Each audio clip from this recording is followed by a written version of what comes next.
extreme, yeah. It's the most extreme. You pick out that specific challenge that you Noted. identified or you've noticed. I said, parent, hey, your child has this condition.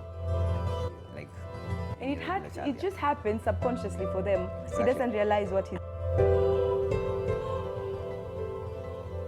So, with OT, we talked about keeping friends.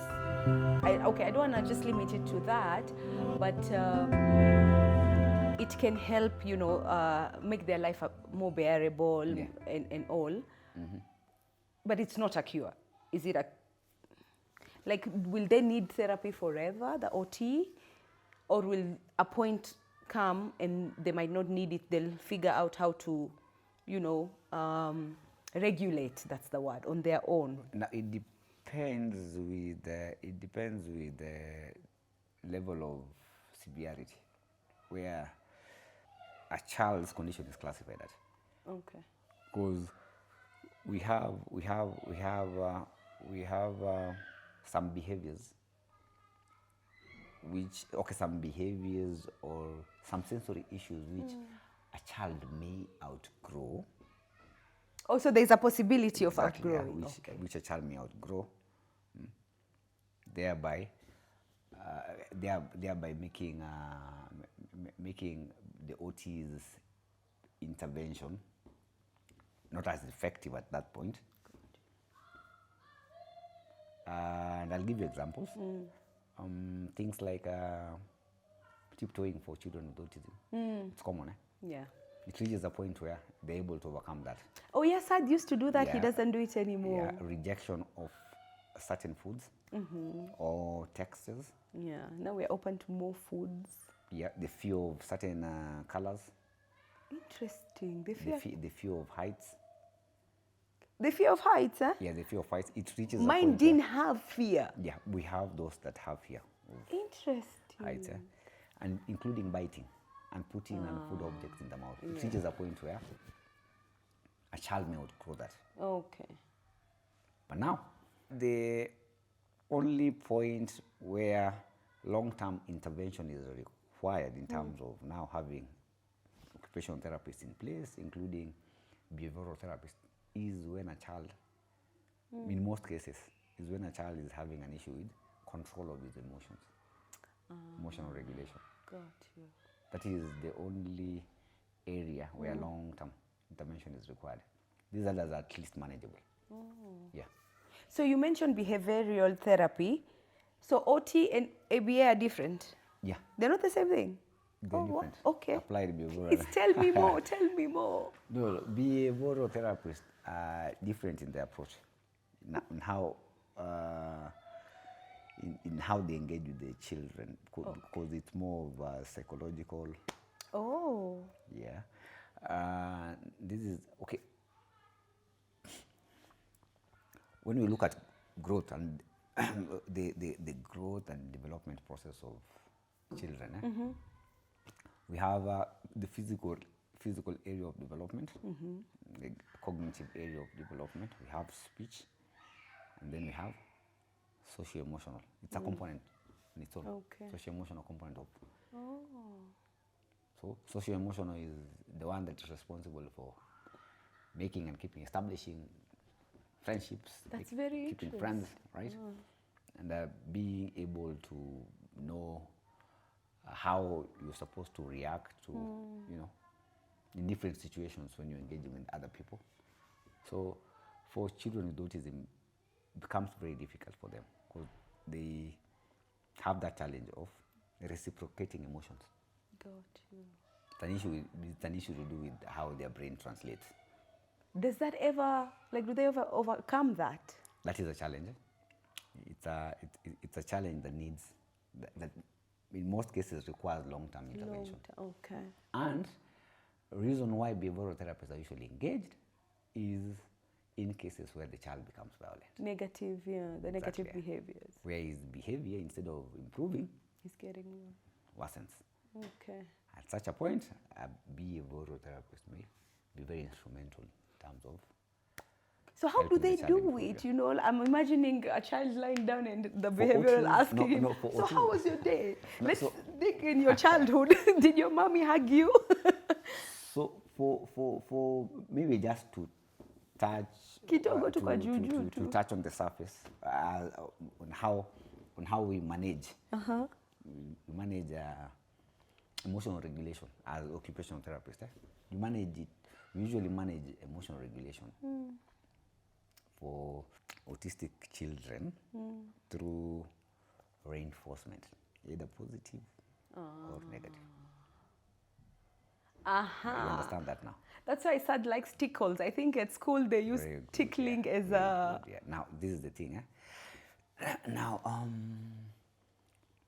and you need to understand. First of all, as a therapist, you are supposed to understand what are the triggers for meltdowns. Oh, okay. Yeah, what are the triggers? And it's different for each child with autism, because we have others who will become frustrated or agitated just from being unable to complete a motor task, fine motor task, a task which other regular children are able to complete Within seconds. which they find easy. For an autistic child, it's somewhat difficult because there's not yet learned the those basic skills that are required to carry out that activity. So if for autistic children, that inability to complete a task that's very easy, It then frustrates them. yeah, it may lead to frustration. Then the other thing is that inability to communicate. He wants to tell you something, but can't find the words to express himself. Yeah. That also causes them to Okay.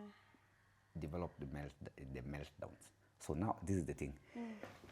The issue here is after being frustrated, the child will. You remember the strong reactions I was talking of? Yeah. Yeah, you will exhibit those strong reactions. So the meltdown. By either hand flapping, either jumping, either Throwing throwing things himself down, sometimes. or spinning uncontrollably.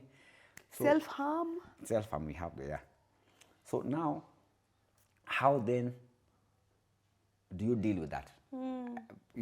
If I'm right, that was your question. How then do you deal with that? Yes. So, parents are usually advised not to stop it. Oh, mwache tu amalize. No. They are steaming off. They are way of regulating themselves. So for autism, we usually advocate, not actually advocate. We usually address such cases by doing this. Our first one is to give, if you're in the middle of an activity and then there's that strong reaction from the child, then what you do is you give the child a movement break. Okay. We usually call it a sensory break. Just give the child a 2 minutes break to do whatever he likes. Whether it's jumping, let him go and jump to relieve Stress yake. that excessive energy that he has, to help him calm down. So either that, or you give the child his or her favorite toy or tool. If it's a girl, a doll. If it's a boy, his favorite toy. If it's a car, usually helps them to calm down, to relax. Usually helps them to calm down. Then the other thing is the other thing that works is have you ever heard of quiet corners? You've heard of those? They actually listen. Or dark rooms. Dark rooms. Exactly. Yeah, Take the child to a dark room. Let him stay there until he has cooled down. Yeah. That's what we do with Saad. Like when I notice, we go to my room, we close the curtains, and we just stay in there. No gadgets, no nothing, just darkness. There's a time when the meltdown is extreme, an OT advised me to wrap him in a blanket and like pin him down. I don't want to use the word pin him, but you get it, you know. And it actually would work, but then I'd feel bad. I'd feel like you know what? It's a very okay. But for each child, there's no one fits approach for all of them. All of them respond to different approaches. You figure it out with time. They usually respond to different approaches. Wow. But those ones that I've just mentioned, those are the most tested. Okay. The ones that have proved to be effective. Yeah. So now you talked about the brain, eh? Yeah. Let's dig there a bit, yeah? Autism is not a cognitive... It's a neurodevelopmental It's neuro, yes. right? Maybe just explain that as well to our audience. Okay. So here are two things. So the issue with autism is on the body through the senses will pick information from the environment. But now, for an effective response to be elicited, there has to be proper translation from the brain for that effective response to occur, or reaction to occur. Now, information from the environment will be picked, will be relayed to the brain, and then due to the differences in the brain development, it's not the information is not translated appropriately. That information is not translated appropriately the way it should be. The way it's supposed to be translated. In the scenario of now a normal child who has no challenges with who has no challenges with autism, the autistic brain operates differently. Because of now that variance, information is not translated appropriately. So whatever information is relayed, it's either under or high. And in some cases, there is completely no response. Oh wow! You may call the sense of you may call a child with autism, and he'll just ignore. Yeah, Saad was the same. Commonly, yeah. We'd call him Saad, nothing, and then tell him Saad Shika, he'll turn. So now, okay, let's talk about the neurons and the brain and the all now for the, in layman language, explaining it to a 2-year-old. So you touch fire, the neurons send it to the brain, and the brain tells you, hot, stop touching it. So the reaction, actually that example is, it's one of the examples that is commonly used. So a child will touch fire. So fire now is the stimulus, isn't it? Yes. So that information will be relayed to the brain. So the brain will translate it in terms of burn, stop. And it's painful. Okay? So the child is supposed to react by doing what? Pulling away from the fire. Pulling away from the fire. But now, for the autistic brain, the child will not withdraw his hand from the fire. Wow. The child is not going to withdraw his hand from the fire. But he's feeling the pain. Yeah, he's not going to withdraw his hand from the fire because based on how the brain has translated that information, he does not understand that he's supposed to pull his hand from the fire. Damage is the same. But the damage is the same, yes. Yeah. So now we've understood that part. Now the cognitive part, like why they're very smart. Yes.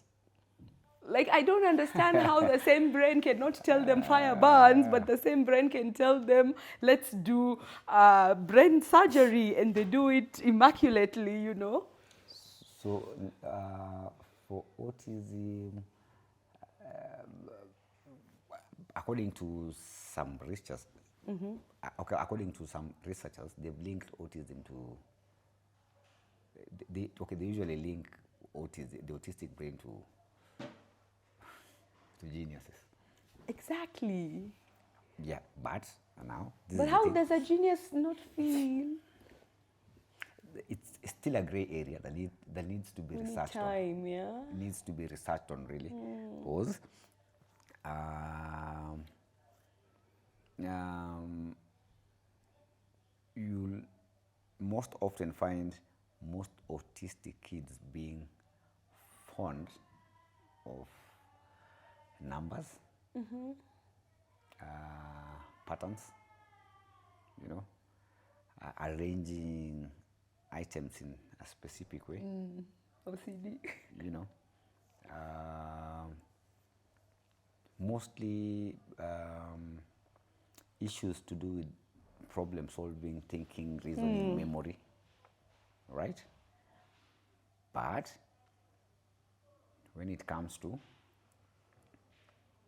gross motor activities, Challenge. you get that? Well, okay, when it comes to gross motor challenges, then to some, you are likely to see the challenge visibly, like clumsiness in movement, walking, you know, Even that balance. having issues with balance and coordination. So yeah, it happens. It's common. So now, I've not even looked at my script. Regression. Yeah, regression. Yeah. Before even we touch on regression, maybe we can also differentiate for our audience the difference between a meltdown and a tantrum. Because now people who don't understand it, when they see these meltdowns, they think these kids are just ill-behaved. But they're not understanding that, sikupenda kwake, you know. My son, yeah, I'll give you an example. When we just moved here, he was going through a lot of change. I think it was a bit traumatic. So in that adjusting, he started some habits like soiling himself. We are toilet trained, you know, but we were, and I was worried, we are regressing, you know. Yeah. Or You had achieved milestones. yes, you know, or breaking stuff, you know. In fact, I even have, that's the reason the pool is still drained. We had issues with the management of the pool, of the place, and all that. I get them, and I get people, like, this is job at the end of the day for some people, and they are supposed to make sure certain things flow a certain way. And then he is a child who is now a problem. But also, I feel like we need empathy on both sides. You know, this child is not choosing to be bad. This child is not choosing to just stand up and pee in the parking lot. Yep. And I understand other residents would be like, yo, we can't live in this, Inappropriate behavior. you know. So I don't know, what can you tell our audience so that they understand, you know, empathy, not sympathy, understand these people, not just kids, people on the spectrum. Fair enough, as they grow, and then we'll also touch on that, as they grow, they get better and some habits go away, you know. So maybe we start with the whole meltdown versus tantrum. And maybe you can explain to the audience what that child is possibly going through at that point, just to elicit a little bit more empathy, not sympathy. Empathy is the word. Okay. So for meltdowns, for regressions, and even the tantrums, huh? Okay, let me not touch on tantrums first. Okay. Let me focus on now the meltdowns and the regression. So for most children with autism, these two things are likely to occur when there are triggers in the environment. And it's very important for a parent to identify those triggers that are leading to those meltdowns and what is causing the child to regress. Changing the environment may be one. But other than changing the environment, even within the household or the immediate environment where the child is operating in, there could be possible triggers. And in most cases, it's usually not something that it's far away. Yeah. It's usually something from Upper within. too. Something from within. Those possible triggers. What could be the possible triggers that are causing the child to have meltdowns? Even when the nanny changes. Yes. What are those triggers that are causing the child to develop the tantrums? Now, could we give you a few examples? You've said changing. Their nanny, yeah. Yeah, changing the nanny, yes. That is one. Clothes. Yeah. Could be. Clothes, yes. I think sometimes when he misses his siblings, if he doesn't see them for a while. Changing a child's routine. Oh, routine. Including even diet. Yeah. Could trigger. And what if you just can't see it? How can you help us identify it? Let's say we are not... And it's right there probably, Yeah, but... I could tell you, even colors. This colors thing is new for me. Even colors, yeah. Wow. An autistic child can associate. Okay, some usually associate the white curtains that they usually see at the hospital with. At the hospital is where they receive injections for They don't like whichever. it. So they are likely to. Okay, we have those that usually are triggered by white curtains because of the bad experience they went through at the hospital. Yeah. That is, I think Saad associates offices with triage. He thinks it's a hospital. He's like, I'm not going in there. Yeah, but past experiences could also be triggers. Then what else? Okay, there are so many triggers, and they are different according to. Yeah, each individual. So tantrums, an example of the strong reactions that I was talking of. But now for tantrums, a child may go that extra mile, reaching that level of doing self-harm, throwing himself on the wall, punching himself, throwing himself down. How do you help a child who self-harms? That one is scary. Yeah. You know, sometimes I see so many scars on my... And the school, I love the school. They keep yeah, calling, why does he have a new scar? Biting self. So, Or hitting the head on the wall. How do you regulate that? Okay, it's easy. It's easy. Yeah, because you're on OT. Yes, it's okay. It's easy for what I've seen worked for most of children with tantrums that appear to be very aggressive is hugging them. Really? Yeah, tight hugs. Okay. They usually work. Oh, they like the pressure? That pressure. Usually work. And reassuring them at the same time, hey, it's going to be okay. It's okay. It's going to be okay. He likes Steve already. So for the meltdown, emotional meltdowns, they are triggered. They are okay. They also occur due to triggers, but in most cases, they usually attach to emotions. And these emotions are through attachment with immediate people that they established connections with. Like the example you gave of changing nannies. It affects them, definitely. It will affect. Like that example. Look, you see?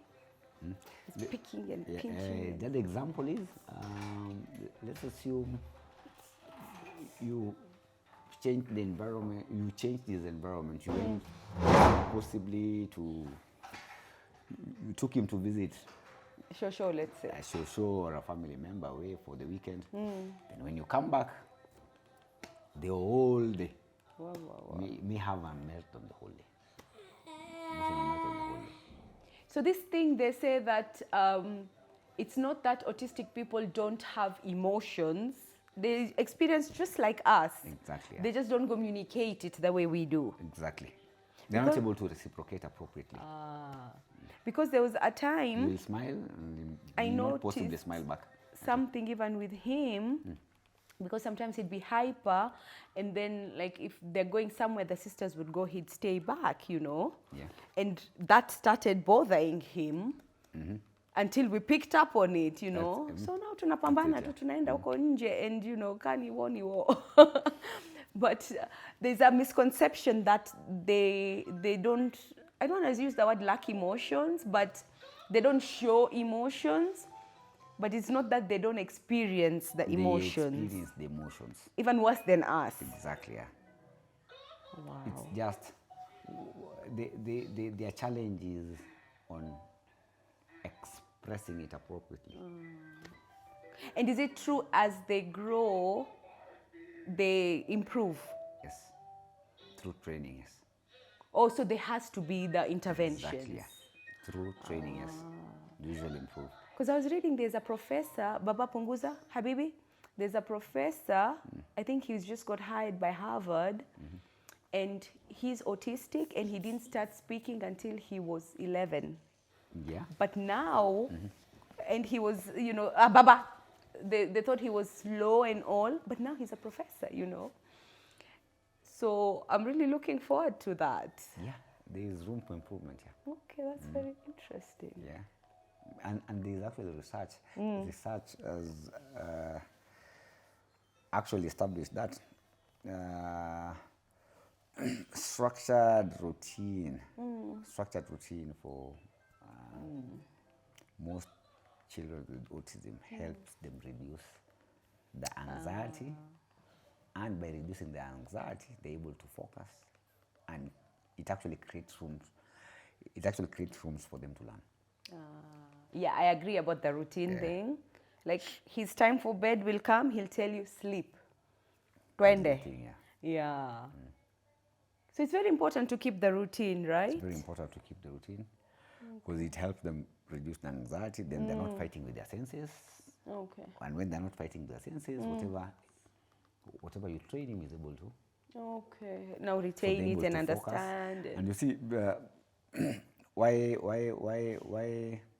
eye contact is important for not just children with autism. Eye contact generally is important. It's the precursor or the basics for any learning to take place. Without eye contact, that means there won't be any attention. Okay.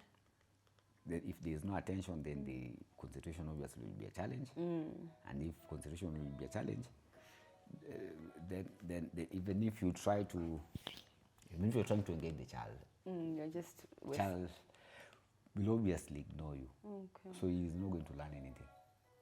So even communication, gaining social interaction skill becomes a challenge.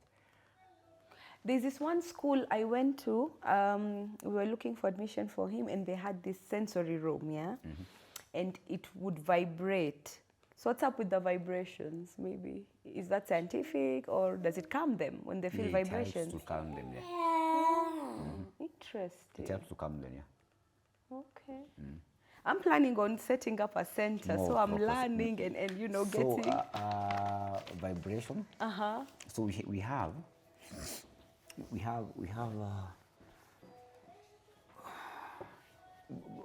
vibration provides more of proprioceptive input.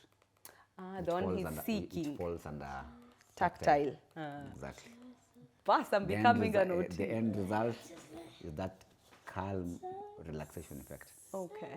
Which helps them to focus. If they're calm, they're able to focus.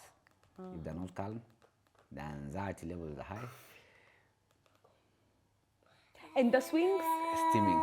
So vestibular. Okay, let me just break them to you. Please, this is very interesting. So when we talk of how autism intervene, the prescribed interventions for a typical child with autism during a session. So activities are classified under different categories. The first one is proprioceptive stimulation. Okay. We have activities under that. We have vestibular stimulation. We have activities under that. I'm going to give you examples. Okay. Let me just list them. Then we have tactile stimulation. Again, we have activities under that. We have cognitive. Again, activities under that. And then fine motor hand coordination skills. Yeah. That's what his report card looks like. And then it has the comments. Yeah. Exactly.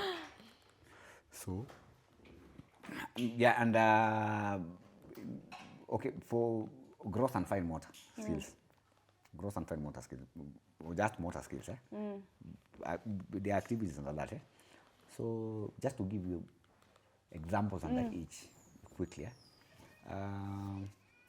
For fine motor, indoor-table activities, fine motor hand coordination, indoor-table activities that require the use of the fine hand muscles, things like breathing. Hand-eye coordination. Exactly. See, activities that are sequential. Okay. That will call for thinking, reasoning, problem solving. Okay. Not just something that he picks and places it. Bidding involves the process. And there's some he has to concentrate, some degree of concentration that he has to commit to be able to complete the assigned task. So bidding is one of the activities that is usually prescribed for fine motor hand coordination. Have you ever heard of the pegboard? Yes. Pinboard? Yes. Yes. Those are the wooden bead maze. That toy where a child, that toy that has beads. Yes, I've seen that. He has to move it from this end to now this. the child's supposed to And then move the beads following the various patterns. I've seen that. And then there are obstacles which are usually placed, so he has to figure out how those beads will move through. To improve on the cognitive area of development for a child, for example, be like filling simple puzzles, puzzles for letters, puzzles for numbers, puzzles for different shapes. Fish, I've seen the fish cars. putting Exactly. together the fish. Exactly. The other thing is matching shapes. Have you ever heard of the exo-shaped bucket for, with blocks? Yes, yes. That come with different shapes. So what the child does is to drop those different shapes in the box. But I've now seen that. the spaces. The circle is up there, the star Exactly. is there, then he has to figure out where it goes. They've been designed according to different shapes. Yeah. So Yes. it's just requires the child now to select the shape that matches the specific shape on the box. Yes. Now, other than that, we have stacking cups of different sizes. Or the rainbow ring, the rainbow ring. No, that one I've not heard of. So this is a child is supposed to identify. Okay, this is a specific toy that has not toy. Yeah, it's a type of a toy. I mean, most of the OT for them is toys, right? It's a type of a toy, has different parts. Okay. For you to be able, it's a toy that comes with a pole with different rings. Ile inaita Different. No, it's a type of a toy that has different rings. Donut shaped. Like rings, yeah, different sizes. Different sizes with different colors. I have that. So yes. the child is supposed to arrange them from the biggest to the smallest. Got you, yes. That one is for training the child to identify the different sizes of. Okay. So it's either that one or the stacking cups, because they also come in different shapes. From the biggest cup to the smallest cup. So it's either a child will stack those cups together from the biggest to the smallest, or can arrange them upside down from the biggest, stacking them up from the biggest to smallest. Then the other thing, I prefer using the stacking cups. I prefer using the stacking cups in a home environment. Reason being, children with autism love playing with water. Oh yes. So it becomes by making the activity interesting. Fun. Interesting. It really captures that. It doesn't feel like a task. Exactly. It doesn't feel like that. And you'll find a child concentrating on that activity for even for more than 30 minutes. So you pour water in the biggest cup, then what you'll be doing is just emptying and filling the different cups with water. Then you see, your role will be to demonstrate to him how it's, you demonstrate to the child how it's done, then you read the rest to the child too. So he'll be filling the different cups with the water. In doing so, he'll be able to learn that different cups will take different quantities of water, and at the same time, this is an activity that improves both fine and cognitive areas of development, actually skills. Interesting. And maybe, and then the trampoline. Jumping on the trampoline, bouncing on the ball. Those. Yeah, I also have the big ball. And then also swinging on the hammock. The hammock, yeah. Do you have the climbing wall ladder? No, I don't. I want to get the hammock, but I want to understand the rationale behind it. Again, I remember in his previous school, if we woke up and he had a bad morning, we've gone to school, he'd first go up into his, they had the hanging one. So how does that calm them? That's for vestibular stimulation. Help them calm down. Yeah. Reduce the anxiety. So he just feels interesting. It's a way of self-regulation. It helps them to, those movements, those back and forth movements. Because I've already identified, once I get one, I'll have it here. So we have this specific type where it's a climbing wall ladder with an extension that goes in an L shape at the roof. So the only thing that you'll be required to do is to just hang a swing. So I've not seen that one. Okay. It's 2 in 1. I'll send you a picture. Please, yeah, and then we'll add it on So it's a 2 in 1 activity. Okay. Actually, it's 3 in 1 activity. Because on the same ladder, a slide can be installed. So a child is able to climb the ladder, which falls under now proprioceptive input. Okay. Remember the pressure that I was talking of? Yes, pressure. And climbing, including even hanging. The monkey. Exactly. Yeah. And then swinging provides vestibular stimulation. Also, the swinging is vestibular. Helps with improving the attention and concentration of a child. Who'd have thought, huh? Yeah. Wow, okay. When the anxiety has gone down, they're able to focus on you. They're able to concentrate. Okay. Yeah. You have learned so much. Exactly. And then that is vestibular. Bouncing also provides the same effect. Also, that's why they're put on the ball. Yeah, bouncing cuts across. Either if you're swinging the child on the bouncing on the therapy ball, then that's more vestibular stimulation. But if it's bouncing, then it becomes proprioceptive. If it's jumping on the trampoline, then it becomes proprioceptive stimulation. Okay. But if a child is rocking on the chair, then that's definitely vestibular stimulation. Also, even the rocking chair helps. Yes. Okay. I saw Jumia have the hammock swing thingy, and it's not expensive. So I've been wanting to get one. I even said I'll put it there. I've identified for. You need to. Okay, very interesting. So another question, Stephen. How comes when they're with the OT, they're in school, their behavior is so different vis-a-vis home? And I'll give you an example. He started, like he was potty trained in school, but would still not. It took us a bit longer at home. And we were collaborating with the school, cooperating, do this. We would. Then one day the teacher is like, Saad likes banana. I'm like, wait, Saad likes bananas? She had to send me a video for me to believe. He's given a banana, he peels it and he eats it.